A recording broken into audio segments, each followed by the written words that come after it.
सलामी देगी। General salute, सलामी शस्त्र।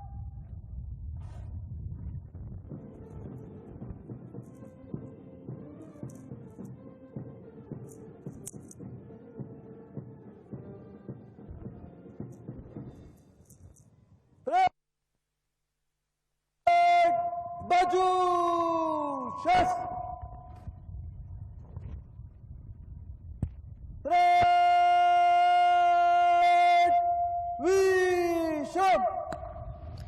और अब हम माननीय मुख्यमंत्री श्री विष्णुदेव साय जी से निवेदन करते हैं, कृपया प्रदेश की जनता के नाम संदेश से हमें अनुग्रहित करेंगे।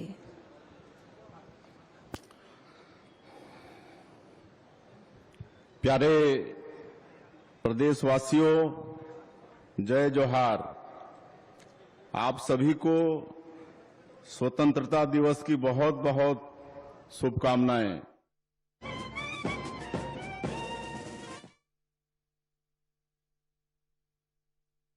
अंग्रेजी साम्राज्यवाद से लड़ते हुए हमारे स्वतंत्रता संग्राम सेनानियों ने अपना सर्वस्व बलिदान कर हमें स्वतंत्रता का उजाला सौंपा। आज स्वतंत्रता दिवस की इस प्रभात बेला में हम अपने वीर सपूतों को कृतज्ञता से नमन करते हैं। देश के 19वें स्वतंत्रता दिवस के साथ साथ हम छत्तीसगढ़ राज्य की स्थापना के 25 गौरवशाली वर्षों की विकास यात्रा को छत्तीसगढ़ रजत महोत्सव के रूप में मना रहे हैं। मुझे आपसे यह बात साझा करते हुए खुशी हो रही है कि हम आज के इस शुभ दिन से छत्तीसगढ़ रजत महोत्सव का शुभारंभ कर रहे हैं। आप सभी की भागीदारी से हम इस महोत्सव को अविस्मरणीय बनाएंगे। आज का दिन परलकोट विद्रोह के नायकों के पुण्य स्मरण का भी है। देश की आजादी की लड़ाई में स्वर्णिम अक्षरों में लिखे गए परलकोट विद्रोह के 200 वर्ष पूरे हो गए हैं। आज भी शहीद गेंद सिंह वीरता के किस्से पीढ़ी दर पीढ़ी प्रदेश की जनता उतने ही गौरव भाव से सुन रही है। भूखे और उत्पीड़ित लोगों को न्याय दिलाने के लिए शहीद वीर नारायण सिंह द्वारा की गई लड़ाई को कौन भूल सकता है। रायपुर सिपाही विद्रोह के नायक हनुमान सिंह जी का इस अवसर पर स्मरण करना चाहूंगा। भूमकाल विद्रोह के माध्यम से वीर गुंडाधुर ने अपनी मातृभूमि के लिए जिस अद्भुत शौर्य का प्रदर्शन किया वो इतिहास के स्वर्णिम अक्षरों में अंकित है। शहीद यादवराव, वेंकटराव, ध्रुवाराव, डेबरीधुर, आयतू महाराज सहित हमारे अनेक जनजातीय नायकों का बलिदान देशभक्ति की अद्भुत मिसाल है। हम अपने राज्य के निर्माता पूर्व प्रधानमंत्री भारत रत्न श्रद्धेय श्री अटल बिहारी वाजपेयी जी को नमन करते हैं, जिन्होंने अपना अटल संकल्प पूरा किया और देश के नक्शे में छत्तीसगढ़ का एक नए राज्य के रूप में उदय हुआ। अटल जी के जन्म शताब्दी वर्ष को हम अटल निर्माण वर्ष के रूप में मना रहे हैं। छत्तीसगढ़ की पुण्य धरा प्राकृतिक संसाधनों से संपन्न है। हमारे पास समृद्ध सांस्कृतिक धरोहर हैं और अपार उत्साह समेटे हुए विपुल मानव संसाधन हैं। 1 नवंबर 2000 को जब यह राज्य बना तब हमने एक सपना देखा था, एक विकसित, आत्मनिर्भर और समावेशी छत्तीसगढ़ का। आज मैं गर्व से कह सकता हूं कि हम उस दिशा में तेजी से आगे बढ़ रहे हैं। आपातकाल के 50 वर्ष पूरे हो गए हैं। हम अपने लोकतंत्र सेनानियों को नमन करते हैं, जिन्होंने आपातकाल के बेहद कठिन दौर में यातनाओं की परवाह न करते हुए लोकतंत्र की मशाल थामे रखी। मातृभूमि के लिए अपने हिस्से की जिम्मेदारी हमें निभानी है। हमें यशस्वी प्रधानमंत्री श्री नरेंद्र मोदी जी के नेतृत्व में वर्ष 2047 तक विकसित भारत। ऑपरेशन सिंदूर के माध्यम से विश्व ने भारत की शक्ति और सामर्थ्य दोनों देखा है। युद्ध में नई तकनीक को अपनाने की बात हो या सेना का आधुनिकतम अस्त्र शस्त्र उपलब्ध कराने का काम हो, हमारे यशस्वी प्रधानमंत्री जी ने कोई कोर कसर नहीं छोड़ी। हमने भारत की एकता, अखंडता पर कुदृष्टि डालने वालों को समझा दिया कि जिस भाषा में जो समझे वो भाषा पूरी बोलेंगे। देश धर्म की खातिर हम तो बात जरूरी बोलेंगे। सौ नमन हमारे होंगे देश के वीर सपूतों को, जिनका शौर्य सुनाने को अक्षर सिंदूरी बोलेंगे। प्रधानमंत्री जी के कार्यकाल के 11 वर्ष अभूतपूर्व उपलब्धियों के हैं। पिछले देश में हमारे सबके सामने 11 वर्षों में जहां सबका साथ, सबका विकास, सबका विश्वास, सबका प्रयास के सिद्धांतों से प्रेरित होकर जन केंद्रित, समावेशी और सर्वांगीण प्रगति को प्राथमिकता दी गई। वहीं भारत विश्व में सबसे तेज बढ़ती अर्थव्यवस्था बना है। वर्तमान में भारत विश्व की चौथी सबसे बड़ी अर्थव्यवस्था है। शीघ्र ही भारत विश्व की तीसरी सबसे बड़ी अर्थव्यवस्था बन जाएगा। जहां कश्मीर से धारा 370 की समाप्ति हुई, वहीं नारी शक्ति वंदन अधिनियम के माध्यम से संसद और विधानसभाओं में महिलाओं के लिए 33% आरक्षण देने की पहल प्रारंभ की गई। भाइयों और बहनों, आत्मनिर्भर भारत कोई साधारण नारा नहीं है। यह 140 करोड़ भारतीयों का अटल संकल्प है। यह संकल्प है अपने बलबूते खड़े होने का, नवाचार से अपनी जरूरतें पूरी करने का, अपनी क्षमता को विश्व के साथ साझा करने का। प्रधानमंत्री श्रीमान नरेंद्र मोदी जी के शब्दों में यह मात्र सरकारी योजना नहीं है, यह एक जीवंत आंदोलन है। आत्मनिर्भर भारत और विकसित भारत का रास्ता स्वदेशी के प्रति समर्पण से ही होगा। देशवासियों को बस अपनी शक्ति और सामर्थ्य को पहचानने की आवश्यकता है। आज मुझे यह बताते हुए अत्यंत हर्ष हो रहा है कि हमारा मध्य प्रदेश उन करोड़ों भारतवासियों के साथ उस संकल्प को पूर्ण करने का माध्यम बन रहा है, जिस स्वप्न को आत्मनिर्भर भारत और विकसित भारत कहते हैं। संकट तमाम झेले हैं, हम बाधाओं से खेले हैं, किसी ने साथ दिया कि नहीं दिया, पथ के पर्वत अकेले धकेले हैं। आज संकल्प का ये दिन भी है कि हमारा पुरुषार्थ और पराक्रम हमारे स्वदेश के हित और स्वदेशी को स्वीकारे, स्वदेशी का प्रसार करे। भारत की आत्मा में बसा स्वदेशी केवल आर्थिक नीति नहीं, बल्कि आत्मसम्मान, आत्मनिर्भरता, वैश्विक नेतृत्व का मंत्र है। आज प्रधानमंत्री श्रीमान नरेंद्र मोदी जी के वोकल फॉर लोकल और लोकल फॉर ग्लोबल के आह्वान के साथ हमें हर क्षेत्र में टेक्नोलॉजी, मैन्युफैक्चरिंग, स्टार्टअप, कृषि, ऊर्जा, रक्षा में स्वदेशी को आधार बनाना है। इसका अर्थ है हर उत्पाद हमारे कौशल, हमारे श्रम और हमारे संसाधनों से निर्मित हो।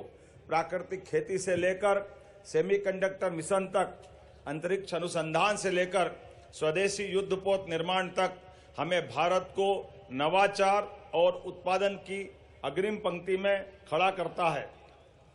जिस तरह से खादी के एक धागे ने स्वतंत्रता संग्राम को शक्ति दी है, वैसे ही स्वदेशी का प्रत्येक कदम हमें विकसित भारत के संकल्प की ओर ले जाएगा।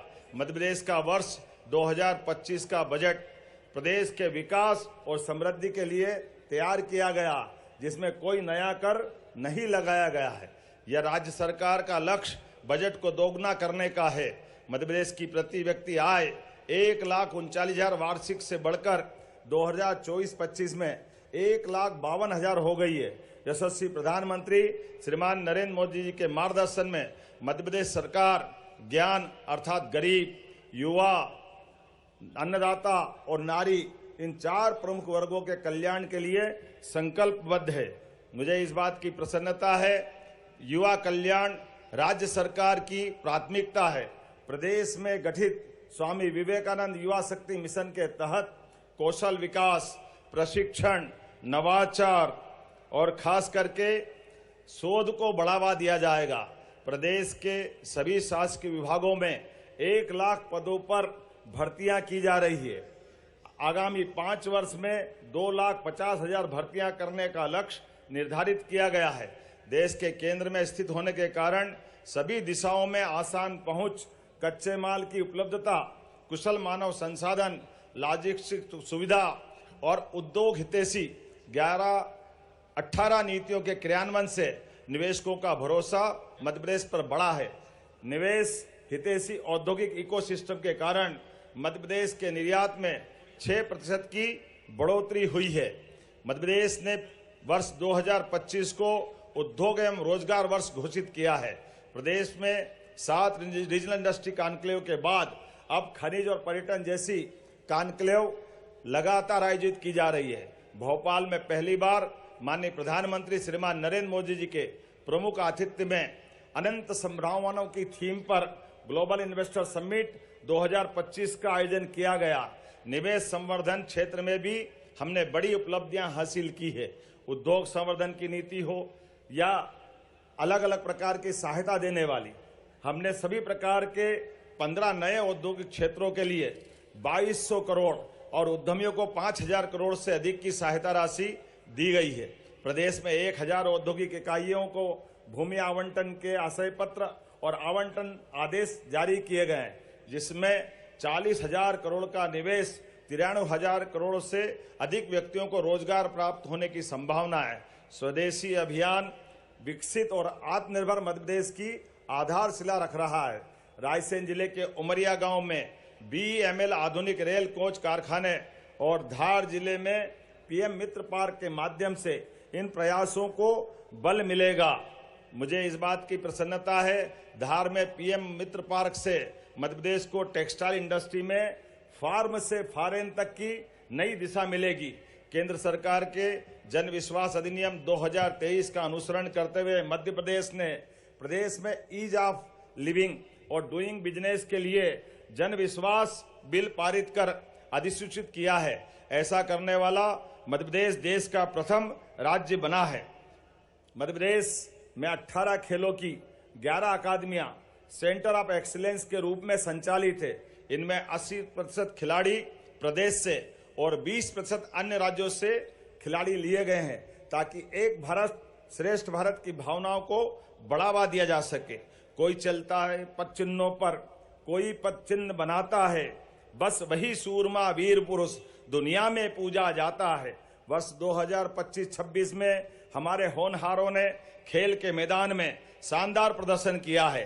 खिलाड़ियों ने अंतर्राष्ट्रीय स्तर पर 6 स्वर्ण, 9 रजत, 6 कांस्य, राष्ट्रीय स्तर पर 82 स्वर्ण, 65 रजत और 27 कांस्य पदक जीते हैं। महिलाओं की भागीदारी बढ़ाने के लिए देवी अहिल्या नारी सशक्तिकरण मिशन प्रारंभ किया गया है। मुख्यमंत्री लाडली बहना योजना में बहनों को प्रति माह 1250 प्रदान किए जाते हैं। भाई दूज से राशि बढ़ाकर 1500 रुपया प्रति माह कर दी जाएगी। लखपति दीदी की पहल से 10,74,000 समूह सदस्यों के परिवार लखपति बने हैं। टेक्सटाइल सहित रोजगार परक उद्योगों में हमने प्रति माह युवक एवं युवतियों को 5,000 रुपया प्रति माह का अनुदान उपलब्ध कराने का और प्रोत्साहन राशि देने का निर्णय किया है। वर्तमान में किसानों को 5 रुपए में बिजली का स्थायी कनेक्शन उपलब्ध कराया जा रहा है। हमने 3 वर्षों में 32 लाख सोलर पंप उपलब्ध कराकर किसानों को बिजली बिल से मुक्ति दिलाने का लक्ष्य रखा है। किसान भाइयों को 10 लाख कनेक्शन देकर 24 घंटे बिजली उपलब्ध कराई जाएगी। किसानों से गेहूं समर्थन मूल्य 26 रुपये प्रति क्विंटल पर खरीदा गया है। मध्य प्रदेश देश का सर्वाधिक प्रामाणिक जैविक खेती क्षेत्र है। माननीय प्रधानमंत्री जी की प्रेरणा से प्राकृतिक खेती को निरंतर बढ़ावा देने के प्रयास जारी हैं। मध्य प्रदेश के 14 लाख से अधिक किसानों के खाते में 1383 करोड़ रुपये फसल बीमा की राशि जारी की गई है। मध्य प्रदेश में कृषि उद्योग समागम 2025 एक नई पहल है। इस समागम का आयोजन किसानों की आय बढ़ाने के उद्देश्य से किया गया है। मंदसौर में 3,812 करोड़ की रुपये की राशि से निवेश में 11 औद्योगिक इकाइयों का शिलान्यास और लोकार्पण हुए, जिसमें 6,850 लोगों को रोजगार मिलेगा। इसी तरह 3 दिवसीय समागम का आयोजन नरसिंहपुर में किया गया है। प्रधानमंत्री किसान सम्मान निधि, मुख्यमंत्री किसान कल्याण योजना में 1.5 वर्ष में किसानों को कुल 46,700 करोड़ रुपए का वित्तीय समर्थन दिया गया है। पशुपालन और डेयरी विकास के लिए सरकार द्वारा अभिनव योजनाएं प्रारंभ की गई। डॉक्टर भीमराव अंबेडकर कामधेनु योजना में पशुपालकों को 25 दुधारू पशु गाय भैंस की इकाई प्रदान की जाएगी। योजना में अनुसूचित जाति जनजाति वर्ग के हितग्राहियों के लिए 33% एवं अन्य वर्ग के लिए 25% अनुदान देने की व्यवस्था की गई है। गौशालाओं में प्रति गोवंश दी जाने वाली 20 रुपए की राशि को बढ़ाकर 40 रुपए करने का निर्णय किया गया है। मुख्यमंत्री वृंदावन ग्राम योजना में प्रदेश के ग्रामों को आत्मनिर्भर बनाया जाएगा। पीएम स्वनिधि योजना से प्रदेश के 8 लाख से अधिक हितग्राहियों को लगातार सहायता उपलब्ध कराते हुए उनके जीवन में बदलाव लाने का निर्णय हमने किया है।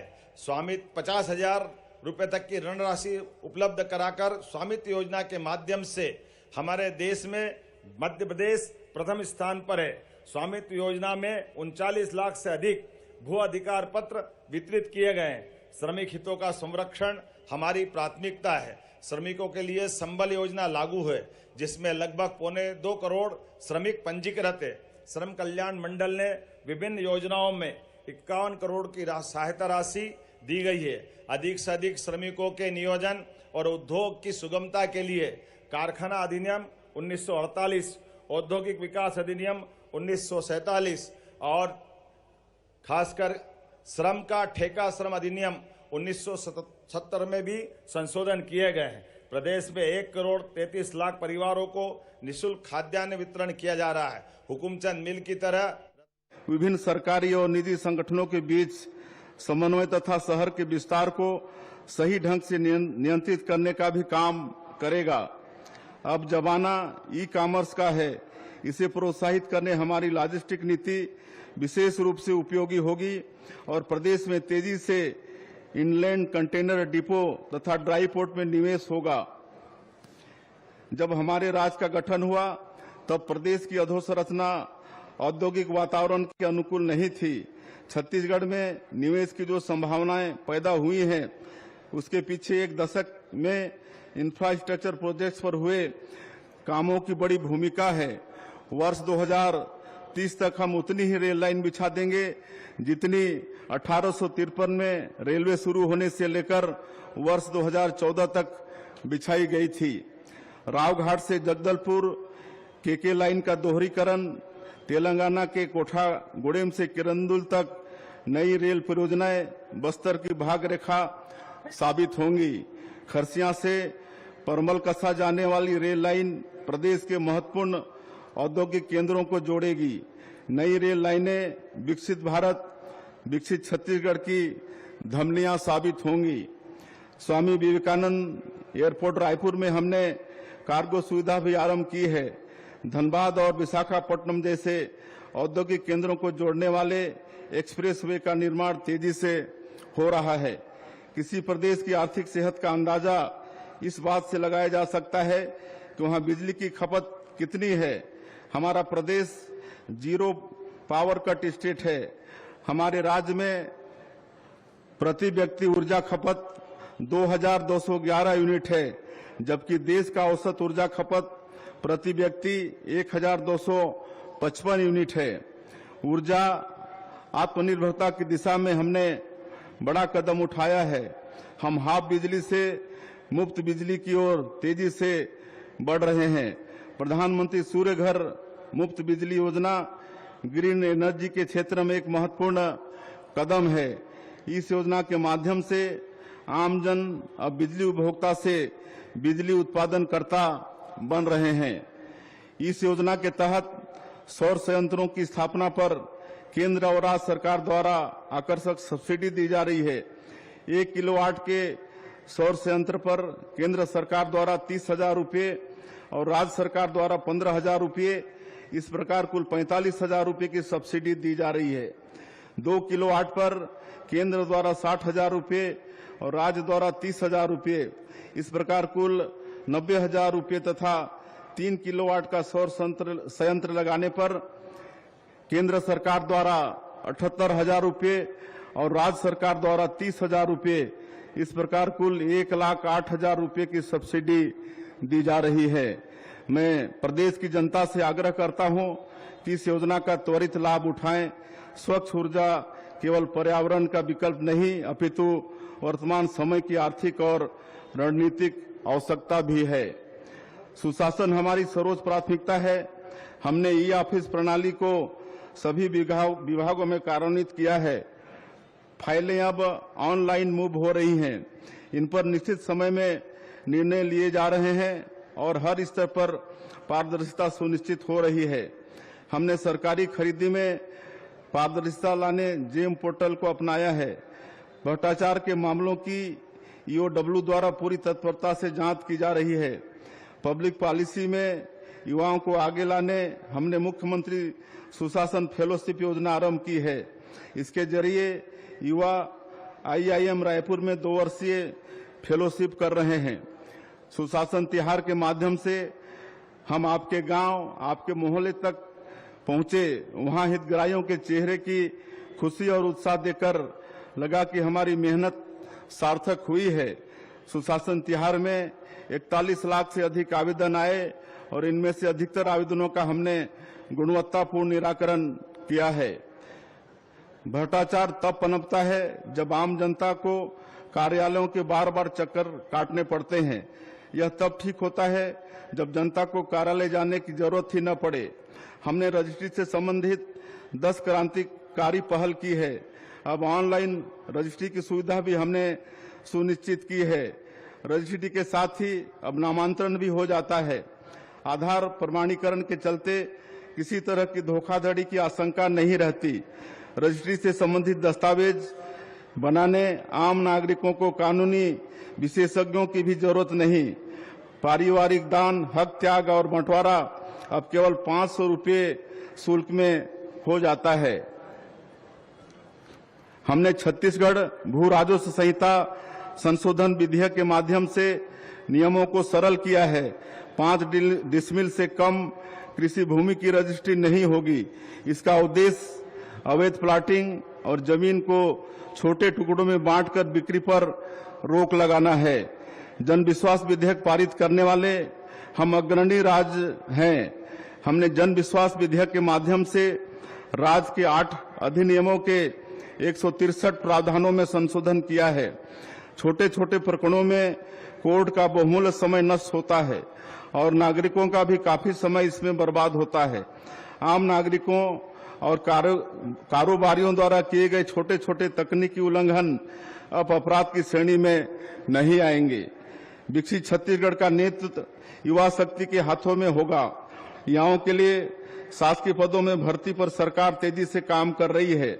राज्य निर्माण के बाद पहली बार व्यापम की परीक्षा का साल भर का कैलेंडर जारी किया गया है। खेल प्रतिभाओं को आगे बढ़ाने के लिए भी हमारी सरकार लगातार कार्य कर रही है। हम इसके लिए निजी क्षेत्र की भागीदारी पर भी काम कर रहे हैं। नई औद्योगिक नीति में हमने खेल अकादमी और निजी प्रशिक्षण केंद्र स्थापित करने के लिए विशेष अनुदान प्रावधान किए हैं। युवा प्रतिभाओं को बढ़ावा देने के लिए हमने युवा रत्न सम्मान योजना आरंभ करने का निर्णय लिया है। स्वास्थ्य सेवाओं को सर्वोच्च प्राथमिकता देते हुए 441 करोड़ रुपए की लागत से हम स्वास्थ्य केंद्रों की व्यवस्था बेहतर कर रहे हैं। राज्य के 543 सरकारी अस्पतालों को क्वालिटी सर्टिफिकेशन प्राप्त हुआ है। अस्पतालों में मेडिकल स्टाफ की लगातार भर्ती की जा रही है। पिछले महीने हमने एनएचएम के तहत 109 संविदा चिकित्सकों तथा 563 बांड अनुबंधित चिकित्सकों की नियुक्ति की है। हम नवा रायपुर में मेडी सिटी बना रहे हैं, जहां राष्ट्रीय स्तर के सुपर स्पेशलिटी हॉस्पिटल संचालित होंगे। स्थानीय निकायों में हुए निर्वाचन के पश्चात अब प्रदेश के विकास को तीसरा इंजन भी मिल गया है। जनाकांक्षाएं तेजी से पूरी हो रही हैं। ग्रामीण विकास के लिए नई सोच के साथ काम हो रहा है। नगरीय निकायों की सूरत संवारने मुख्यमंत्री नगरोत्थान योजना आरंभ की गई है। इसके तहत 7 नगर निगमों में 157 करोड़ रुपए के कार्य स्वीकृत किए गए हैं। इनमें oxyzone, bus terminal, bypass, auditorium निर्माण जैसे काम शामिल हैं। प्रधानमंत्री मोदी जी द्वारा स्वच्छ भारत मिशन को जन आंदोलन बनाने का प्रयास अब हर गांव शहर में दिखने लगा है। मुझे खुशी है कि हमारे प्रदेश के नगरीय निकायों ने स्वच्छता सर्वेक्षण में अच्छी रैंक हासिल की है। प्रधानमंत्री जी ने मन की बात कार्यक्रम में बिल्हा की हमारी स्वच्छता दीदियों की विशेष रूप से प्रशंसा की। सफाई के इस महायज्ञ से जुड़ी प्रदेश की पूरी टीम को मैं इस सफलता के लिए बहुत बहुत बधाई देता हूं।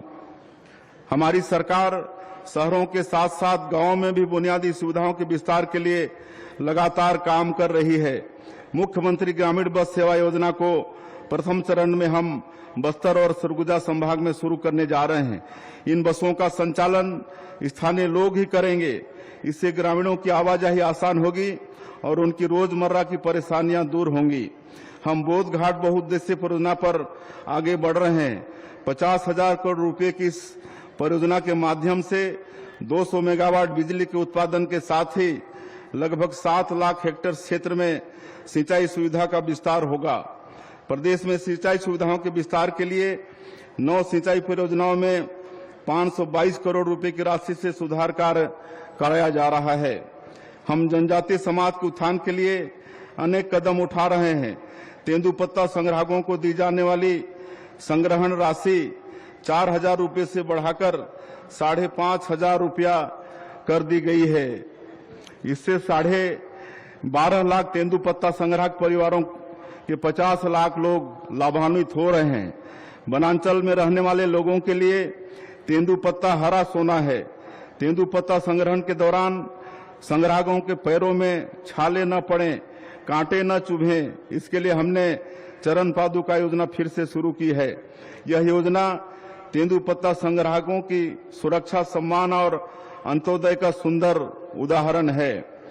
हर्बल औषधियों को बढ़ावा देने हमने फॉरेस्ट टू फार्मेसी मॉडल के तहत दुर्ग जिले के जामगांव एम में हाल ही में हर्बल एक्सट्रैक्शन यूनिट का लोकार्पण किया है। इससे 2000 लोगों को प्रत्यक्ष और परोक्ष रूप से रोजगार के अवसर सुलभ हुए हैं।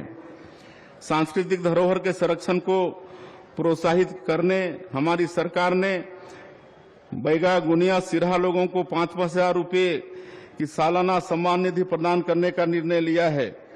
प्रदेश की सुंदर जनजातीय संस्कृति के बारे में लोगों की उत्सुकता बढ़े, इसके लिए नवा रायपुर में हमने ट्राइबल म्यूजियम का लोकार्पण 3 महीने पहले किया है। प्रदेश के स्वतंत्रता संग्राम के जनजातीय नायकों को समर्पित शहीद वीर नारायण सिंह आदिवासी स्वतंत्रता संग्राम सेनानी स्मारक सह संग्रहालय का निर्माण कराया जा रहा है।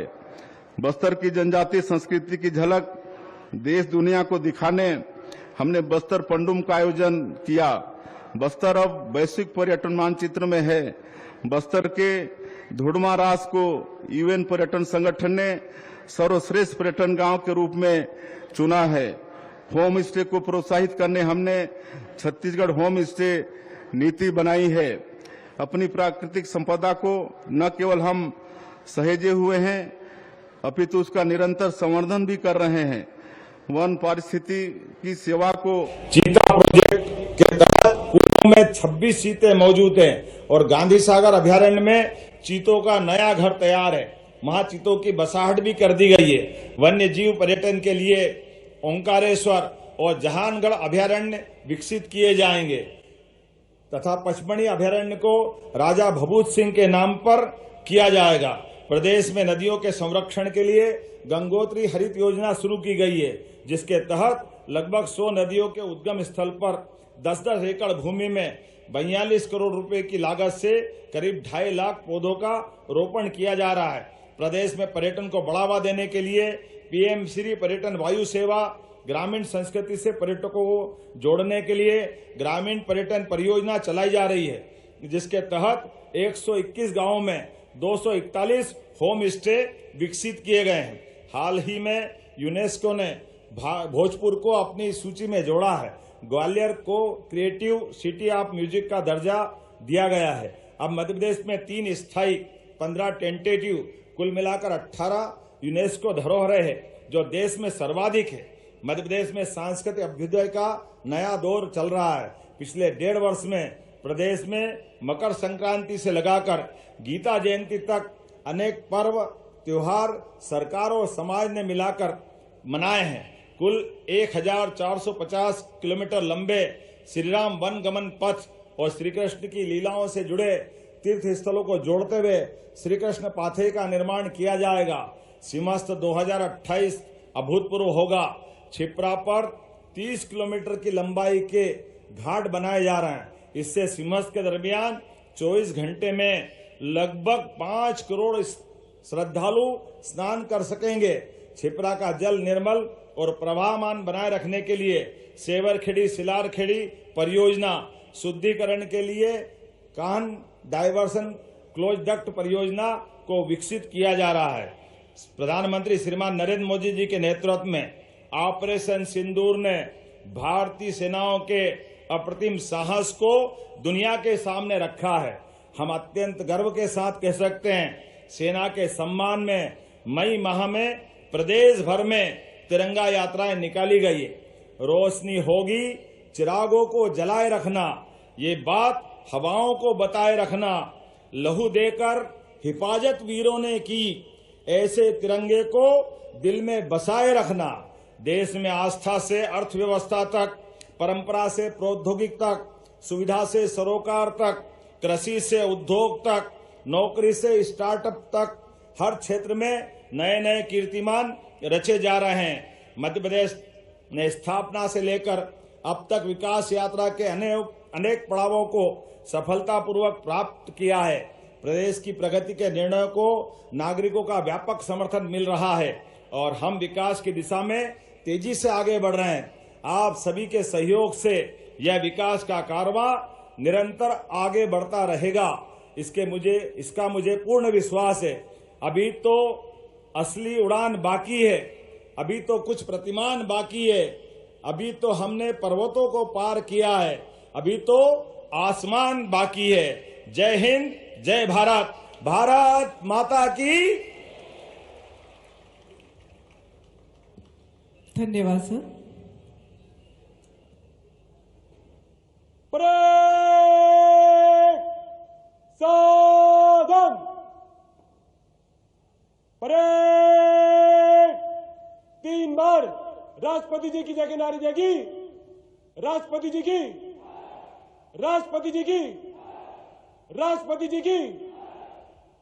परेड वेशम। अब पदक अलंकरण समारोह होगा। यूएन मिशन में अपनी सेवाएं दे चुके 2 वीरता पदक से सम्मानित उप पुलिस महानिरीक्षक श्री तुषार कांत विद्यार्थी मंच की ओर अग्रसर माननीय मुख्यमंत्री महोदय से पदक अलंकरण समारोह प्रारंभ करने की अनुमति प्राप्त करेंगे। पदक अलंकरण समारोह प्रारंभ करने की अनुमति प्रदान करें श्रीमान।